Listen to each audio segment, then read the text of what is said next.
I found out my daughter-in-law was cheating on my son with my husband, and somehow I ended up being the villain for questioning it. I never thought I'd become the kind of woman who goes through someone else's phone. My name is Beatrice, and what I'm about to tell you destroyed my family completely. I know how this sounds, but I need to get this out. It started on a Sunday morning, 8 months after my husband passed. My daughter-in-law stopped by with my son and grandson for our usual visit. She'd been coming more often since the funeral, which I'd appreciated. I was in the kitchen making coffee when I noticed her phone on the hallway table. The screen lit up with a message. I wasn't trying to snoop, but then I saw the preview, and my heart stopped. It was a photo of my husband, my dead husband, and the message said, "God, I miss you. Still think about our Thursdays." My hand started shaking. I picked up the phone before I could stop myself. I knew her passcode because I'd watched her unlock it dozens of times. 4 digits. My grandson's birth month and day. The phone opened like it was inviting me to discover something I could never unknow. The conversation thread was labeled with just an initial, his initial, and it went back years.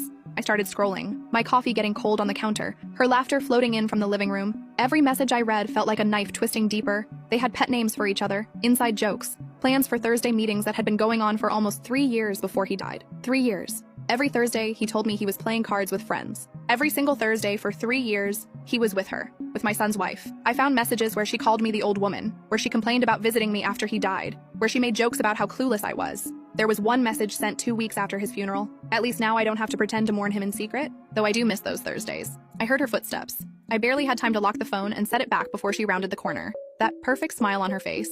"There it is," she said, scooping it up. "Thanks, Mom." Mom, she called me Mom. I forced myself to smile. "Of course, dear. Coffee's ready. You can watch the full story by searching